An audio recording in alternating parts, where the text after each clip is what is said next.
Olá pessoal, começa agora mais uma aula de História do nono ano. E o tema de hoje é a Era Vargas. A Era Vargas foi dividida em três períodos. O primeiro é chamado de Governo Provisório, que começa de 1930 a 1934. O segundo, Governo Constitucional, de 1934 a 1937. E por fim, o Estado Novo, de 1937 a 1945. Para começar, o período inicial, quando Getúlio Vargas assume o poder, logo depois da Revolução de 1930, em que sai de cena política oligárquica cafeíra paulista. É nesse momento suspende a Constituição de 1891, iniciando um processo de centralização política, e é por isso que o nome dessa primeira fase se chama Governo Provisório. É nesse primeiro momento que ele cria ministérios, como o da Educação e do Trabalho, passa a nomear tenentes como interventores, começa a formular algumas leis trabalhistas e cria o Código Eleitoral, tornando o voto secreto e dando direito de escolha de representantes para as mulheres também. O Conselho Nacional do Café também foi criado com o objetivo de valorizar o preço do produto no mercado internacional e centralizar a política cafeicultora brasileira. Mas esse negócio de governar sem Constituição estava incomodando a galera, e no caso os paulistas. A oposição ao Vargas se concentrou em São Paulo, onde as oligarquias locais convocavam o restante da população paulista para irem às ruas exigindo uma Assembleia Constituinte. Isso tudo aconteceu bem no início do governo, lá em 32, e ficou marcado como a Revolução Constitucionalista Paulista. Mesmo Vargas sendo reprimido fortemente a esse conflito, ele promulga uma Constituição em 1934 e dá início à segunda fase desse período de poder. Agora, uma nova Constituição, temos aí o governo constitucional da Era Vargas. Como o próprio nome diz, isso significa que oficialmente temos o voto secreto, o voto feminino e as leis trabalhistas presentes na Constituição. Mas isso não quer dizer que os conflitos acabaram. Nesse período, acontece uma radicalização ideológica, uma polarização mesmo, com a fundação da Ação Integralista Paulista, chamada AIB, em 1932, que tinha preceitos fascistas e era liderado por Plínio Salgado.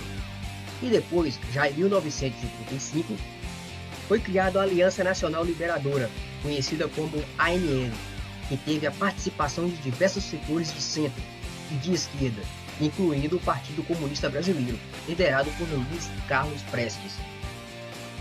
Nesse meio tempo, temos também uma tentativa de golpe comunista, chamada de Intentona Comunista de 1935.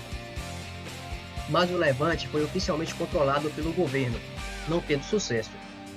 E aí, quando o mandato de Getúlio Vargas estava prestes a acabar e as novas eleições deveriam ser convocadas, surge um suposto ataque comunista, assinado por um espião soviético chamado Cohen.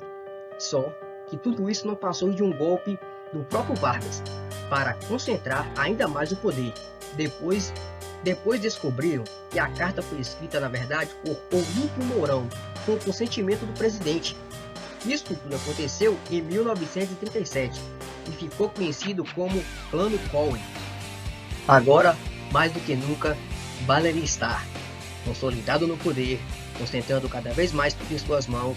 Nessa altura do campeonato, utilizando da falsa ameaça comunista, ele fecha o Congresso e nomeia interventores em todos os estados, com o apoio do Exército Nacional, e é desse modo que um golpe de Estado, com apoio popular, que ele se mantém no poder por mais 8 anos, dando início ao governo ditatorial conhecido como Estado Novo. Podemos dizer que essa é uma ditadura personalista. Quer dizer que a legitimidade de seu governo é por meio da personalidade de Getúlio Vargas, a pessoa em si, uma vez que todos os partidos políticos estão na ilegalidade, e no caso de Vargas ele consegue a legitimidade de intimação na sua figura por meio da criação do DIP, o Departamento de Imprensa e Propaganda, decretando de vez a censura no país e assumindo o controle dos meios de comunicação, fazendo também forte propaganda de seu governo. Já em relação à economia, Vargas promove a industrialização brasileira, criando empresas estatais, como a Vale do Rio Doce e a Companhia Siderúrgica Nacional, a CSN. Essa é a primeira vez que vemos a industrialização como uma política de Estado no Brasil. E para esse projeto dar certo, era necessário Vargas mediar os conflitos entre trabalhadores e os empregados. Inclusive, vai ser um dos motivos para que ele crie a consolidação das leis trabalhistas, a famosa CLT, que na verdade era uma reivindicação bem antiga da classe operária, antes mesmo da ascensão de Vargas. A partir daí, ele passa a ser conhecido como o pai dos pobres. No entanto, com a entrada do Brasil na Segunda Guerra Mundial e ao lado dos Estados Unidos, a ideia de democracia ganha força por aqui. Os próprios militares que apoiaram o presidente se voltam contra ele.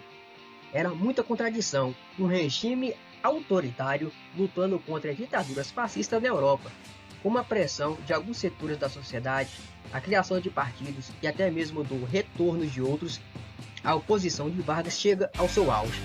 Apesar de rolar todo o movimento feito pelos trabalhadores para Vargas ficar, o queirismo sofre um golpe militar em 1945 para garantir a realização de eleições.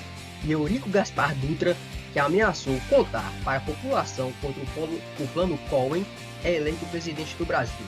E assim chega o fim da era Vargas.